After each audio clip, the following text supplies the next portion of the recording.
experienced a deadly wound. Almost died. Did it die?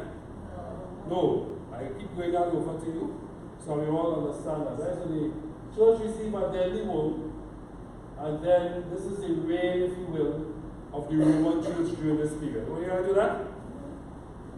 Somewhere inside there, America got their independence. So America is in its rise and its resurgence, if you will. I don't want to say resurgence because they weren't there before, but certainly they're in their ascendancy. And by the time you get to 1798 and secularism takes over with the French, people are fleeing from persecution in Europe, and they go to America and they land on the waters and they pray and they say, freedom of religion, you can worship what you want, and they become strong Protestantism. Is that okay? America is considered to be the seat of Protestantism. And I told you last week, if I don't believe that, know that the Seventh-day Adventist Church was born in America. So when John F. Kennedy became president of America in the 1960s, early 1960s, it was a big thing. Some of them Adventists and others went on meeting until the beast reached, because he was the first Catholic president of America.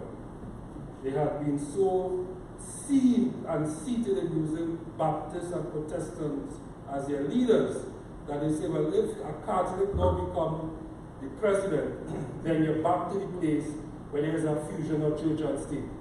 America is a powerful nation and has a lot of good laws, and their laws don't allow the president to exercise religious powers. Not yet. You okay with that?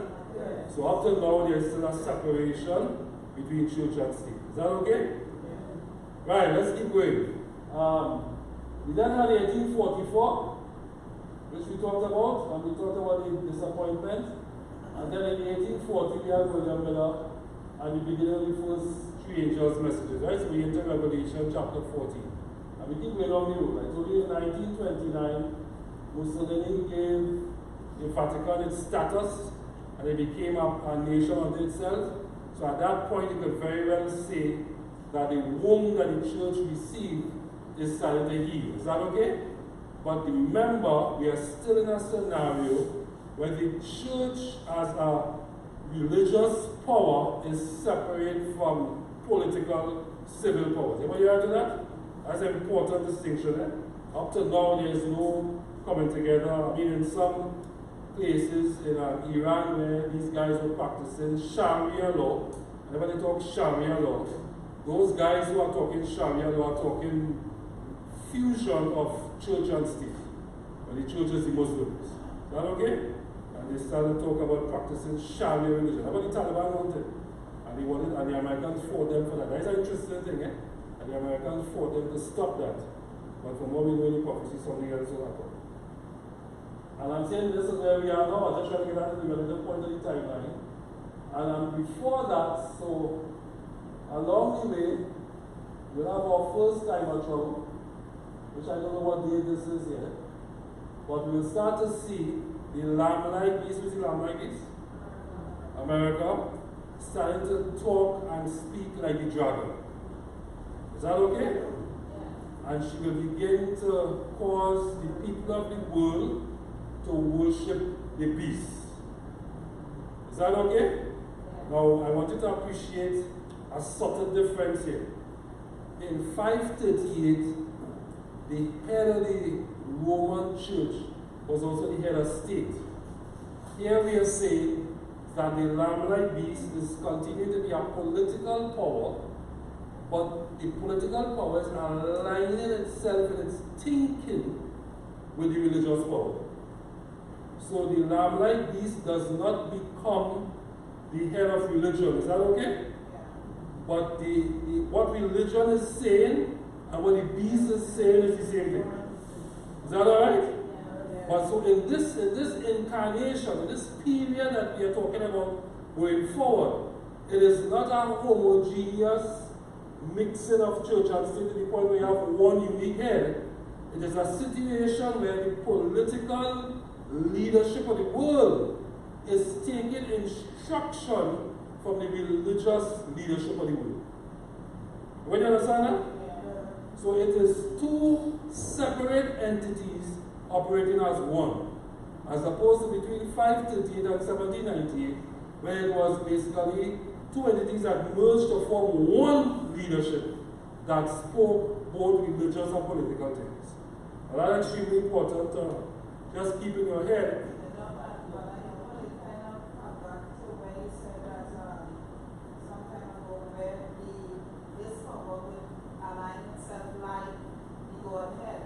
Yes.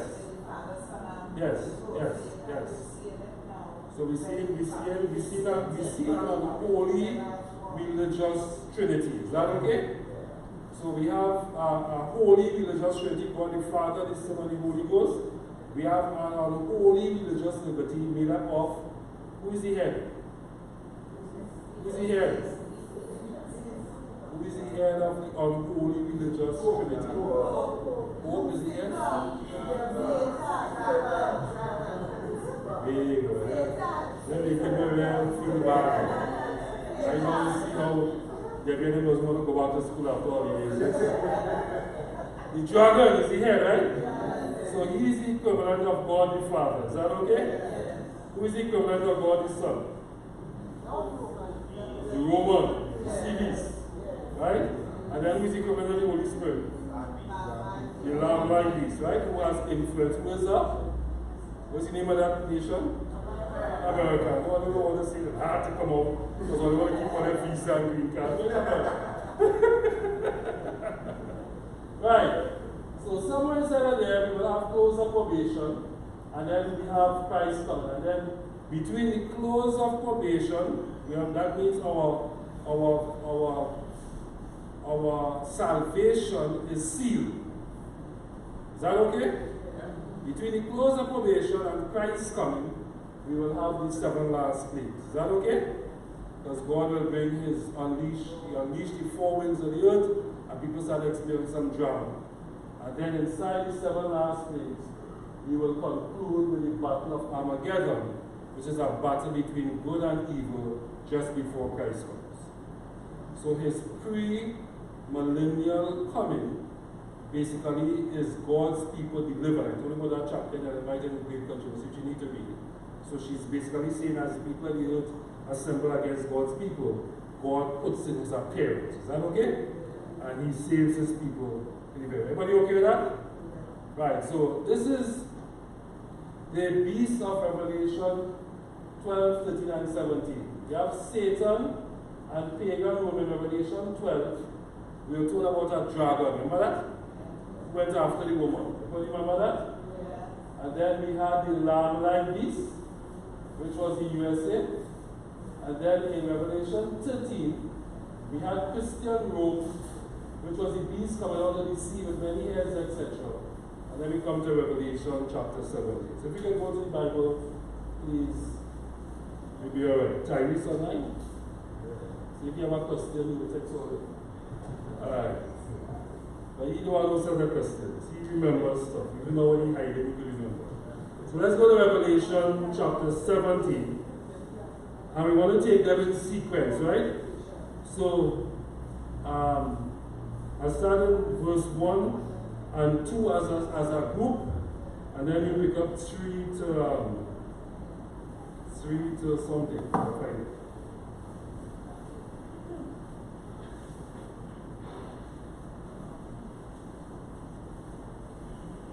So let's start with, and there, everybody okay? Yeah. And there came one of the 7 angels. So again, this is no new sequence here. John has already seen what we just saw on the screen, which is the 7 plagues and Christ comes. Is that okay? The 7th plague is actually Christ coming. Everybody right to that? So the angel now goes back, if you will, and introduces a little bit of detail around that last beast Babylon. So he says, there came one of the 7 angels that had the 7 vials, and talking to me, saying, come hither, and I will show thee the judgment of the great whore that sitteth upon many waters. What is a whore? What is a whore? A prostitute, harlot, an impure woman. Is that okay? And he says that sitteth upon many waters. So we quickly move into our naming. Yes, sometimes I am not pure phonetically, but I talk certain words. I kind of lazy and don't try to pronounce them properly. Shall we tell you? So Gabriel asked me to go and buy a panini sandwich in Subway. And I say, buy what? She say, panini.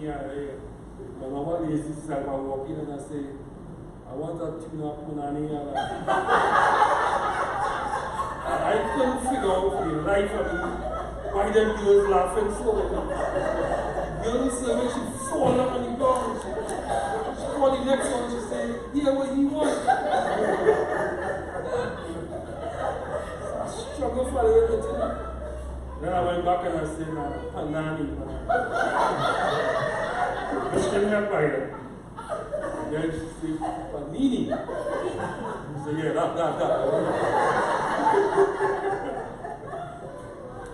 So yeah, I thought I would tell you that sometimes a little bit. In fact, Baby was on point this morning. We talk about decisions and that is the lazy part of your brain. The system one that don't really do the proper deciphering. We talk about that in Cochran these days. So yeah, so here he says, he sees the impure woman sitting upon many waters. Now, Jeremiah and Ezekiel have used, as a matter of fact, I told you some time ago in this church that God had an amazing method long time where he used people as parables. And I thought that was a real kind of crazy thing to do. Hosea was one of those people, remember? Hosea was a prophet God used as a parable. I prefer he tell the parable than he use me that way. So he tells Hosea, go and marry this woman called Gomer. He told him to go and marry. I mean, always line up in front of the altar and say, God bring me here. But you just have faith that God bring me here. Hosea was told in no uncertain terms, go and marry her. So he goes. Probably say, Hosea, what are you doing, man? Yes, you know. She looks like a nice girl, but me and some show me in a country. Say, God, tell him to marry. He goes marry the girl. And then go on Hosea left, right, and center. To the point that she brings children in the house. That wasn't his own. And Hosea had to live through that. Go tell him to stay with her. Because God was trying to say that Gomer is a representation of Israel, and Gomer, Hosea, is a representation of God. Is that okay? And that the same way that, in fact, he used the word fornication, said Israel had committed fornication before God because she went and took on idol worship and pagan worship, etc. Is that okay? So we are accustomed with the Old Testament. One of the things we said in our principles that we did Revelation is that God uses the Old Testament as the basis for what he puts into Revelation. So the people who read this were accustomed knowing that a woman was supposed to represent the church. And that when she is a pure woman, it is 10 virgins waiting with their lamps for a wedding, represents God's pure church. Is that okay? But when she is seen as a woman who was in red, a matter of fact in Revelation chapter 12, we talk about a pure woman who sits upon the sun with the moon and the stars. Remember that? And the dragon comes after her. That is God's true church. Is that okay? Now remember Revelation, just one thing to remember. Revelation 12:17 concludes by of her seed, not the church, not the woman, but with the remnant of her seed. Is that okay? Because I want to suggest to you, I could just give you that one as a freebie, that by the time he is into that war, the pure woman in Revelation has become an impure woman. The pure church of God has started to take on stuff that is not aligned to God. Is that okay? And so the real, true worshippers of God are his remnant people. The ones who remain to the end. Is that alright? Because the mother church, if you will, has been corrupted. Now it is normal for the Catholics to refer to themselves as the mother church. And quite rightly so, because in terms of Christianity, they were the start of Christian religion. Is that okay? So we are accustomed, once we see this thing about the great woman, impure woman, that sit upon many waters, we immediately think of the impure church. And when we think about waters, we think about what? People. Is that okay? Once she is sitting upon the waters, it means that she has control, if you will, over the waters. But don't take my word for that, we'll come back and deal with that later, right? So let's start now with verse, I didn't read verse 2. Many waters with whom the kings of the earth have committed fornication, and the inhabitants of the earth have been made drunk with the wine of her fornication. That's a powerful text. So John is being told that not only is this impure woman sitting upon the waters, but if she's sitting upon the people, and she gets the kings of the earth to also commit fornication with her, it means that the church, the impure church, has gained the alignment of the political powers. Everybody all right with that? So again, that emphasis I gave you between church and state, I'm telling you that towards the last days, there is not a homogeneous coming together church and state, but rather it is two separate things. But the alignment is born out in this text. Is that all right? And he says to them, and not only have, so he's making a distinction, if you will, between the kings of the earth and the inhabitants of the earth, the people. So this is interesting, because what he is suggesting is that not only are the political leaders aligned to the pure woman, the pure church, but the people themselves are also aligned. So you are not surprised about that. And you and I were very clear that those who receive it in their hands may not have the same mental assent, but they follow the doctrine anyway. Right? And I gave you the example of when it is a religious holiday like Eid, I am glad for the holiday. I'm not a Muslim, but I take a holiday anyway. Is that okay? So that is like in your hands, those who work and those who do it. So here it is, he's saying that you will find that the inhabitants of the world will be aligned to the beast as well as their leaders. Is that okay? That's an interesting thing. Everybody ready to that? So let's go to verse 3 now. So after that, so that's the first thing he showed him, that's the first part of the vision, if you will. And then in the second part, he carried him away in the spirit into the wilderness. When you see wilderness here, as a student in this Bible class, what do you remember? Jesus in the wilderness, as for those who are not in the Bible class. Those in the Bible class, what do you remember when you see wilderness? No people. Where have we heard that before? Which chapter? When in Revelation chapter 12, we are told that the dragon went after the woman. How did she escape? She went into the wilderness. Because he tried to swallow up with a flood, remember that? And we said that she fled into the wilderness. Yes? A place prepared for her, thank you, Deborah. And that kind of dried up the water that was thrown at him, right? Everybody right to that? So in the prophecy scenario, once you kind of talk wilderness, you start to go back to that 60-year period. Is that okay? Because that was what Revelation 12 was all about. They were destroying the people. They fled to the wilderness, which means they have to make their move more towards America, where there's more land and less sea, etc. And it basically stopped the attempt of the dragon to destroy the woman. The church flourished. Were you right with that? Alright, and I saw a woman sitting upon a scarlet colored beast, full of names of blasphemy. So the beast is full of names of blasphemy. I see where you hear that before too. But I know I'm already stretching it. Is I encountered a fourth beast who had 10 horns. Remember that? And then we were told that 3 horns were plucked up and a little horn grew. And one of the things we heard about the little horn was that he would always blaspheme. Remember that? And I told you then that blasphemy in the Bible meant that you are taking on the power and position of God. You feel you are like God. Is that okay? And that is exactly what the Roman church was doing. Is that alright? So she's sitting upon a scarlet colored beast. Scarlet is what color? Red. Right? What else you know is red in life? Blood. So you're getting close. So he saw a woman. You could say he saw a church. Everybody okay with that? He saw a church sitting upon a blood-colored beast. When we were doing Daniel and Revelation, we know that a beast is really what? A kingdom. So he's sitting upon a blood-colored kingdom. Some nation that have blood on their hands. If they have blood on their hands, what does that mean? They have done what? They have killed and persecuted people. Is that okay?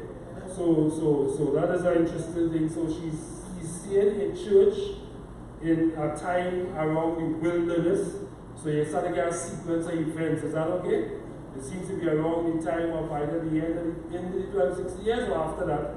1260 years, upon a scarlet-colored kingdom full of names of blasphemy. That is another clue, because we know that the Roman nation who became spiritual Rome had blasphemy as part of their characteristics. Is that okay? Having 7 heads and 10 horns. We've heard that before. And the woman was arrayed in purple and scarlet color. Now, scarlet we talked about. Purple is normally used for royalty and kingdoms. Is that okay? So one of the things when the Jews were setting up in the wilderness and the priests and stuff, they had purple in their robes and stuff. Purple was a sign of royalty. Is that okay? So he's saying here that a woman who is arrayed in purple and scarlet color really suggested that at some point in time the church will take on very strong prominence and has kingship and power and royalty, and will also be a persecuting power. Well, no points of guessing. During the 1260 years, that's exactly what happened. The church had power, physical, political power, and they persecuted God's people to the point where they almost extinguished the church. Is that okay? So the church clearly has blood upon their hands. And then with gold and precious stones and pearls, having a golden cup in her hand, filled with gold, of course, associated Babylon, filled with the abominations and filthiness of her fornications. So if it is filled with the abominations or filthiness of fornications, it means it is filled with her own decrees and her own thoughts. Is that okay? Her own doctrines, her own ways of working. We have plenty of them. And upon her forehead, by the way, harlots in John's time would oftentimes write their names upon their foreheads. Sometimes with that same Q-text that they like to put on their lips. They will write upon their foreheads. Lipstick. You can tell I didn't inside there, right? Lipstick. Thanks. Instead of lipstick you put upon your lips, they put it on their heads and they will write. So they will write their name, Betty or Jane or whatever, right? So that way when you went to call them, you have to guess who you're calling. So if you were some of them men who the woman was caught in adultery, when you leave church you can always go and call Betty or Jane or whoever. Because they saw them by name. Is that right? But they forget their name or not their name, right? Everything. So this is a situation where, again, the Revelation is drawing upon that. It says, upon her forehead was written a name, Mystery Babylon the Great, the mother of harlots, and the abominations of the earth. So here this is saying that this harlot is indeed the biggest one, and the one who's in charge of everything. Is that alright? And I saw the woman, let's stop there. So everybody okay so far, up to verse 5 with the sequencing? We got a sense that this is really talking something about most likely around the 1260-year period. Is that okay? When the church has really crucified people, she's become powerful, she has nations drinking from her wine and wort. But it doesn't stop there, because remember, as we get towards the end, and you get into this new arrangement where the world leaders are aligned to the religious leader, then you also have, you could very well say that the kings of the earth are drunken with the wine and wrath of fornication of the woman. Is that okay? Is that fair expectation? So if the Pope were to get up tomorrow morning and say, see, all this climate change, after all this drama and licking up Bahamas and stuff, we need to stop using fossil fuel and no more oil and stuff out the ground. And if you were to say that, and all the fellows in the world say, yeah, we think that is the right thing to do. And from Trinidad back to Guyana, we just gas it all, we won't cap all them wells, and we no longer do it, then we'll be following his lead. And if after he says, and on top of that, we need to find a day to just not do no more, so as to give the earth a chance to catch itself and recover from this climate change thing. And that day will be Sunday, and they all join in. Some of them say, well, I don't believe in the religious side of that, but from a logical side, if we don't do it, we become extinct as a nation. Then we will force everybody to follow that. Then you begin to get a scenario under which these things could happen. Is that okay? So I don't say that that will happen. I'm just saying to you that in the old days, I struggled as a young man to say, I don't know how this thing will ever happen. I don't see that no more. Because I have come to that place. I attended an interesting presentation this week by BP. A guy called Dale out of England, he came and he talked about there's an increase in the use of fossil fuel in the world. And it's increasing by the nations of China and America. And every time I think about that, I say we have a perpetual motion machine. Because you know why China and America are using more gas and oil? Because of the weather. And you know why the weather bad? Because of climate change. So we try to stop climate change by not using oil and gas. But the very climate change causes us to use oil and gas because in the summertime it's so hot that they all have to turn up the air conditioning. And in the winter it is so cold that they all have to light their burners. Is that okay? So the extreme weather conditions is fueling the climate change. Even as we say we shouldn't be using so much of greenhouse gases, right? So you really find yourself in a situation where at some stage the Paris Agreement said that we will try to bring the world's, the rate at which the Earth's temperature will increase should be by 4% by I can't remember what year it was. The Paris Accord said all the nations of the world when Obama was president came together and said we will do what we can to limit that to 2%. Because Trump said, what madness is it talking about? We know it. So that same Iceland we want to buy as a nation. All the glaciers melting because the temperatures are getting higher. And Dorian is the 4th category 5 hurricane we have seen since 2016. It's amazing. In 3 years, we have seen our 4th category 5 hurricane when we never, you know that ask Trump, if it will reach category 5, we say, what is that? That doesn't exist, nobody ever say category 5. Why madness? Because we never saw category 5. Well, we know, you know what category 5 is? It's over 180 miles per hour and nobody else can measure it. So you don't know what, there's the storm that look up Dominican.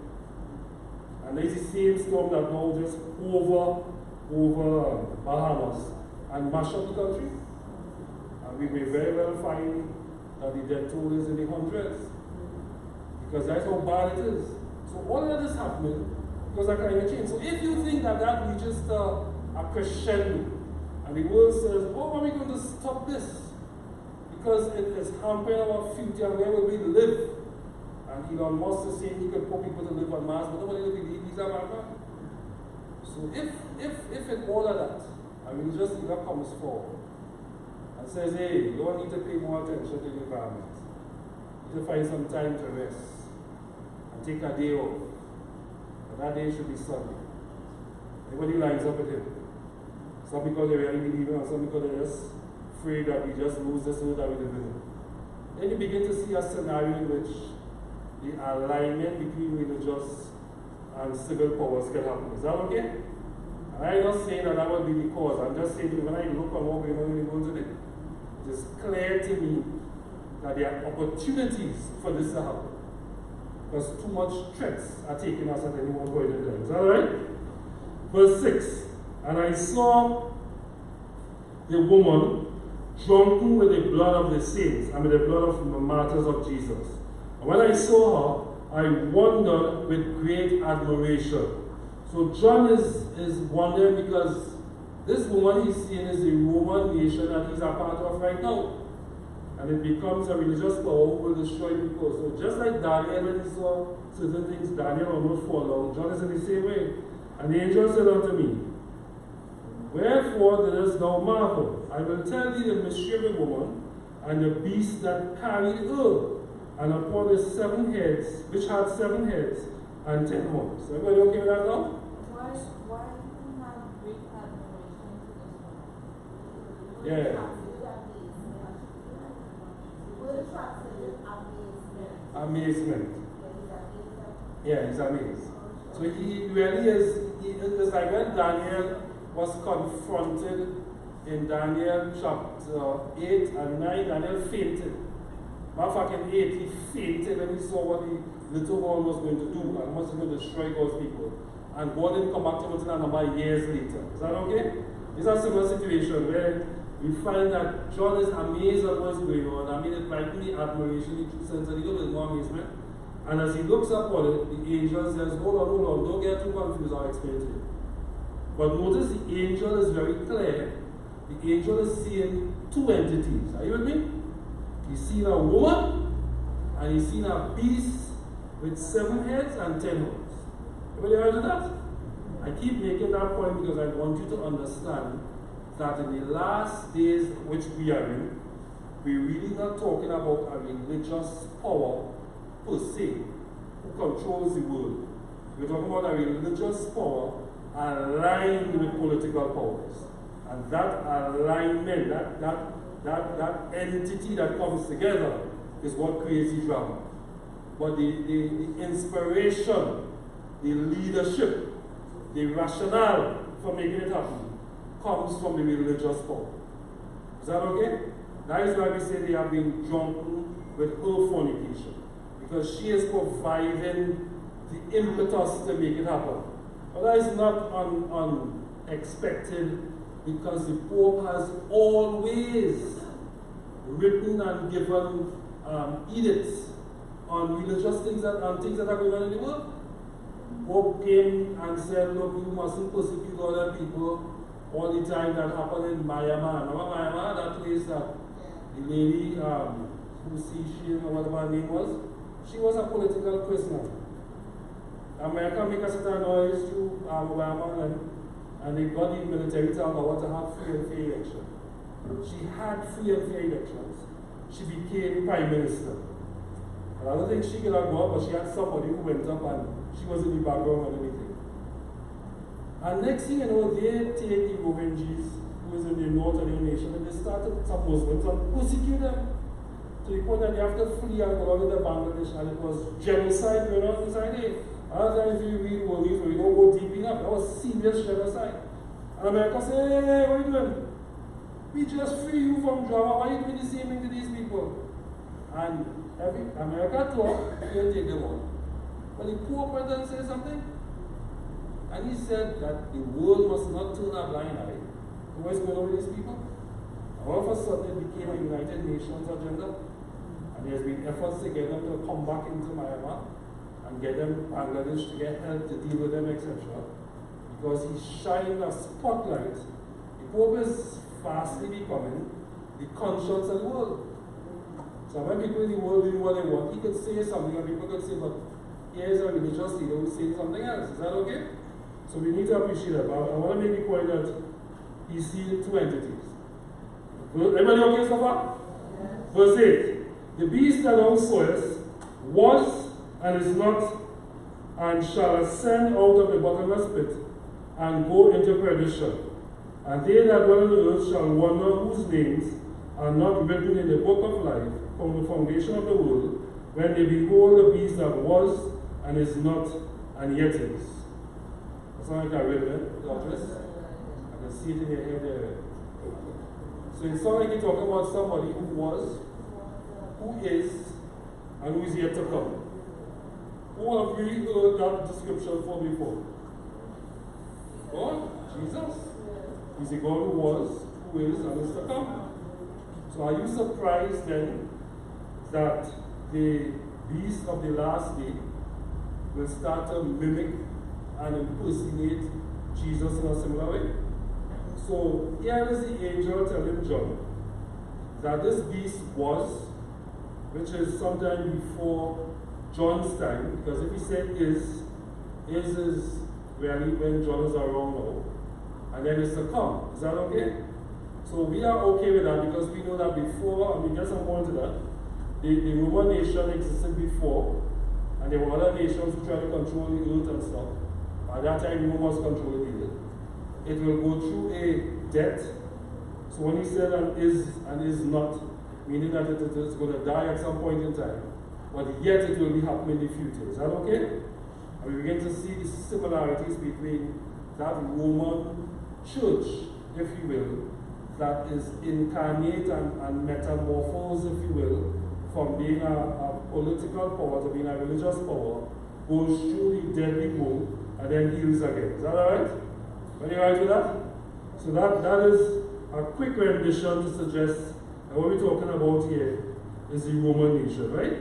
The beast thou sawest that was going to say, the beast that thou sawest was from the past, is not, and shall ascend out of the bottomless pit. When we talk the bottomless pit in the earlier chapters in the 7 seals, we were talking about Rome. Is that alright? Alright. Verse 9. And here is the mind which hath wisdom. In other words, kind of revealing to you. The 7 heads are 7 mountains upon which the woman sitteth. What are mountains in prophecy? Kingdom. I like you all. I get back enthusiasm. I'm feeling good about this class all over here. They're kingdoms, right? They're not literal mountains. And that's important there because there's I told you about, we talk about historicism and other interpretation. There's a little bit of some old Adventism and other congregations who say that the Roman nation sits on 7 hills, literal hills. And therefore, this is what this is referring to. We don't necessarily buy that at this stage. Because basically, it suggests that this is consistent with the use of the word mountains in previous chapters and in Daniel, where he says that the nations are the 7 mountains. Is that alright? So where did I reach? Verse 10 now. And there are 7 kings. So in case I wasn't too sure that the mountains represent kingdoms, he then says there are 7 kings. Is that okay?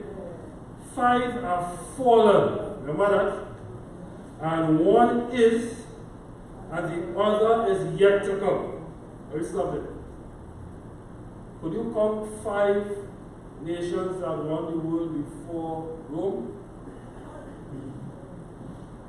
Okay, in this class, since last year, then you know Babylon, Media Persia, Greece. That's 3. But I also told you that when the prophets got a vision in both Daniel and in John, the prophecy started off from their time going forward. That don't mean things didn't happen before, right? So before that, we had 2 nations that really ruled the world. If you know those 2, then we have how many before? 5. And those 2 were Egypt and Assyria. You want to argue that? So we know Egypt ruled, because that's where that boy fight with Moses to get out. And then you know Assyria was also a powerful nation that fought with the Israelites and all that kind of thing when they were building up their nation after they moved to Canaan. And then it was while they were with Assyria, they formed this stuff that Nebuchadnezzar was rising and becoming powerful in the east and coming towards them. Is that okay? So if you count that, you basically can identify 5 nations before. Is that okay? Some have used other interpretations and suggested different versions of Rome. I don't know. But from where we sit, that 5 kind of lines up clearly, right? Now he says 5 that were fallen, they were gone. 1 that is, which is Rome, of course, which was existing at the time of the vision. And then 1, and the other is not yet come. which would be the reincarnation of Rome in its different form as the beast of the last days. And I'll come back to tell you why I believe that, right? Everybody okay so far? Alright, verse 11. And the beast that was and is not, and even he is of the 8th and is of the 7th, and going into perdition. So he added a next crazy clue here. I know it's only plenty, especially in the King James Version, but just bear with me. He's saying that an 8th kingdom shall arise out of maybe the last one, and that 8th kingdom will go into perdition, which is the end when Christ comes. Is that okay? Talk about 5. Yes. 6 missing. Oh. Talk about 5 and this verses to mention 7 and 8. No, well, 6 is the one that exists. 6 is. So if you go back in verse 10, he says, one, the other is, and one is, and then the other is not to come, which shall be the 7, right? Then he goes on to suggest that after the 7 there will be an 8. Is that okay? Alright, let's keep reading and come back to that. Then the 10 horns which thou sawest are 10 kings which shall receive no kingdom as yet, but receive power as kings 1 hour with the beast. These have one mind, and shall give their power and strength unto the beast. Let's stop here for a little bit. So John is being told, remember I told you, that this is not new sequences. This is really an expansion of that period just before Christ comes, pre-millennium. Is that okay? So he's saying to John that there were 5 kingdoms before. There is one that exists in your time now, and then there is one to come. We know that. Because the one that existed in John's time eventually went into 538 AD, and then went through its womb in 1790. So that's the 6th kingdom that fell apart. But the womb was not fatal. So he resurrected. So we expect him to resurrect as a 7th kingdom, which is today, you can argue that the Roman church is indeed a powerful universal church. Is that okay? But towards the end, the church goes through a transformation where it takes on a very distinctive character, because it is now aimed towards persecuting God's people and forcing people to worship its mark in their head and on their foreheads. Is that alright? And that characteristic is what is referred to as the 8th. Still Rome, but it is Rome in its most raw sense, and its most dread sense. When you under that? Sure you okay? When we come next week, we'll put that all about the PowerPoint so you can remember it. But today I just want to see it from the actual text as we go forward, right? Now look at verse. Now he then says that after that, and the 10 horns which thou sawest, verse 12, are 10 kings which shall receive no kingdom as yet, but receive power as kings 1 hour with the beast. Now you can get, right, you can get all detail and try to go that overload. All this is really saying is that the kingdoms to come, and the expected, the understood interpretation of 10 is simply to say all the kingdoms. Because when we saw the pagan beast in Daniel, he had 10 horns. Is that okay? So he's basically saying all the kingdoms of the world will align themselves, if you will, with the beast. And the 1 hour suggests they will align for a definitive time. And then they will change again. And you know that because when we did Armageddon and the 6th plague, it started off saying that the river Euphrates was dried up. And I told you that that meant the people of the world withdrew their support for the beast, and they even attacked the beast. That was the 6th plague. And then he set out his 3 frogs, performed his miracles, and they lined back up with him. Is that okay? For the Battle of Armageddon. Everybody remember that sequence? So that is lining up with what we see here so far, right? So verse 14 says, These kings who have aligned with the beast shall make war with the Lamb, and the Lamb shall overcome them. For he is the Lord of lords and King of kings. And they that are with him are called and chosen and faithful. Jesus always reminds us that he will win. Amen. So he's saying that but again, this is really another way of talking about the Battle of Armageddon.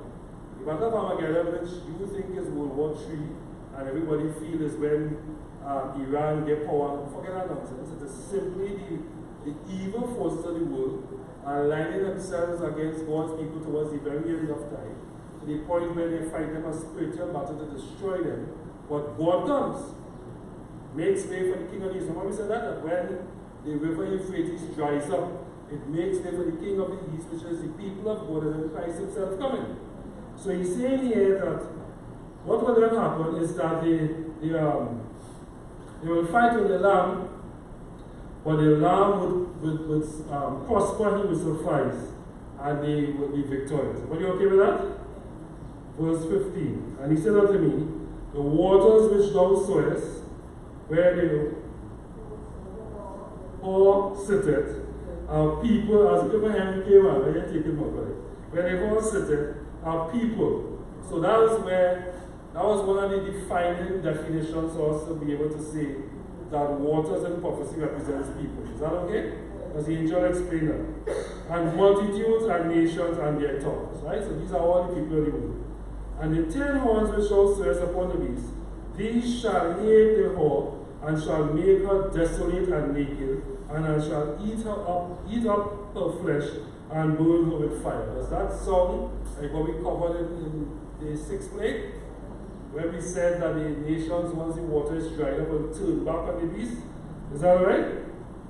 For God had put in their hearts to fulfill his will, and to agree, and to give their kingdom unto the beast, until the words of God are fulfilled. So they can only be with the beast. I see our thing again, because the hour is a finite time. God is saying the time in which the nations of the world will be aligned with the Roman power and the beast, the woman, is a finite time. Is that okay? Again, please remember that throughout all of this, there are two entities. There is the woman and there is the beast. There is not one entity. The woman is the false church and Babylonian thinking that is able to convince the world to follow her, and they come together. And he said, the woman which thou sawest is a great city which reigneth over the kings of the world, of the earth. Everybody alright? You okay with that? Chapter 17 clear now? No? I don't know. Some people say it is Vatican.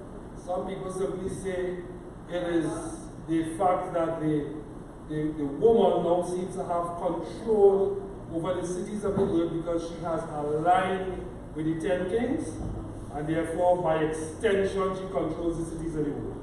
Is that okay?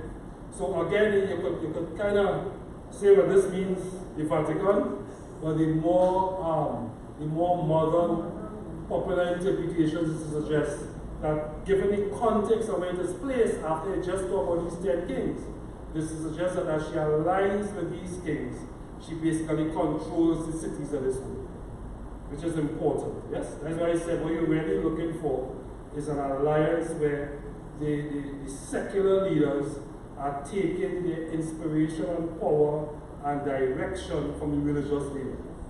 And he is providing the rationale for all these actions, including fighting God's people. So there's going to come a time when that love relationship, that people's partnership will mash up. And they will break up. And it won't happen. And then they will come back together again. Is that alright? But when they come back together, there is a final moment before Christ puts his appearance. And he brings the pre-millennial judgment. Were you ready for that? Alright. When we get to chapter 18, we will be discussing, and 19 to some extent, the actual details of the destruction of Babylon. And I think you begin to see that 17, if you read 17 by itself, it is a confusing book. If you read 17, the fundamental message here is that the church becomes impure towards the end. The church takes on a form where she is able to convince, influence the world leaders around impure doctrine to the point that they form a strong alliance with her. And that alliance is also going to usher in the mark of the beast, which is a forced religious observance, and will also usher in persecution of the saints, attempts to destroy God's people, and also usher in Christ coming a second time. Somewhere inside of there's going to be a breakup and a falling out between the beast and the woman, but there will also be a coming back together again after, right? So they will fight, try to eat up, etc. But then they will come back together as they get ready for Jesus to set up again. What do you want to that? Yes? The truth.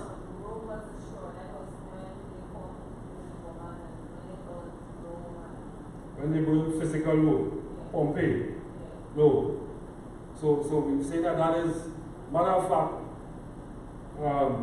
around the period of 538 AD, Rome had started to, the nation of Rome had shifted more to the east, Turkey, Constantinople. So the barbarians were beating up Rome and licking up what was original Rome. And that is when Justinian said to the Pope, hey, you take on some secular power too, because you are to represent me across there. But by that time, Rome as a nation was on decline. Earthquake, battles, the barbarians killing them. But Rome as a church was on its ascendancy. Is that okay? So the church moved from just being a little religious thing and talking and stuff to when they now had real power and they started to assert themselves. And many historians, the rise and fall of the Roman Empire by Gibbon, they all say to us that Rome seems to have been reincarnated in the church. And that church became a strong power there. Yeah? You alright? Great. Let's go ahead. Father, we thank you for your word. And we thank you for your message. We thank you for all that you have done for us. Continue to bless us and guide us according to your divine will. May we be ready when you come a second time. May we be ready to go through these periods of tribulation. We thank you for warning us. And may we be ready when you come a second time is our prayer. In Jesus' most holy name. Amen.